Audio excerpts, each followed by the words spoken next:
Hi friends, நம்ம இந்த வீடியோவில் பாத்ரூமோட பேஸ்ட் லைனை வந்து செப்டிக் டேங்கில் ஜாயின் பண்ணுறத பற்றி தான் பார்க்க போகிறோம். ஒரு லெஃப்ட் சைடில் வந்து இந்தியன் பாத்ரூமும், ரைட் சைடு வந்து வெஸ்டர்னும் பாத்ரூம் அண்டு வந்து அதிலே குளிக்கிறதும் இருக்குது. அதுதான் நம்ம வந்து செப்டிக் டேங்கில் ஜாயின் பண்ண போகிறோம். அது முன்னாடி பைப் பின்னிட்டு இருக்கும் பைப்பை வந்து சைடில் குடஞ்சி விட்டுட்டு மட்டமாக வந்து நம்ம மிஷினை வச்சு கட் பண்ணிக்க போகிறோம். நம்ம வந்து சேடல் அடிக்கிறதுனால மட்டமாக சோத்து மட்டும் வந்து கட் பண்ணிக்கிறோம். இப்போ ஸ்டெப்லாமா இருந்தால் ஒரு இன்ச்சு வந்து வெளியே தள்ளி நம்ம வந்து கட் பண்ணிக்குவோம்.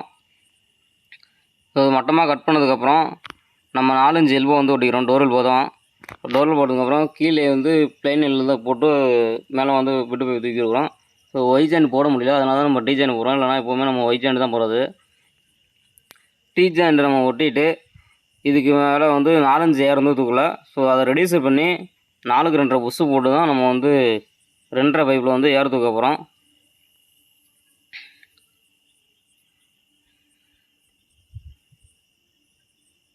அந்த இதில் ஒய் வச்சு பார்த்து ஒய் செட் ஆகாதனால நம்ம வந்து டிஜாயினை போட்டு ஜாயின் பண்ணுறோம். டிஜாயின் ஜாயின் பண்ணாச்சு. டிஜாயின் ஜாயின் பண்ணதுக்கப்புறம் நம்ம 4க்கு 2.5 புஷ்ஷை வந்து அதில் ஒட்ட போகிறோம். 4க்கு 2.5 புஷ்ஷை ஒட்டிட்டு 2 ஷூ போட்டு 2.5 ஷூ 2 வந்து யூஸ் பண்ணிக்கோங்க. 2 போட்டு மேலே வந்து ஏர் தூக்க போகிறோம். 2.5 பைப்லேயே ரெடியூஸ் பண்ணி தான் தூக்குறோம். பாருங்கள், இப்போ 2.5 ஸ்டெப்லாம் போட்டு வச்சுக்கோங்க, ஏன்னா வாட்டர் லைனுக்கு வந்து கிராஸ் ஆகிறனால. ஸோ இது வந்து வெஸ்டர்ன் பாத்ரூமோட அவுட்லைனு. ஸோ இந்தியன் பாத்ரூம்லாம் அடுத்த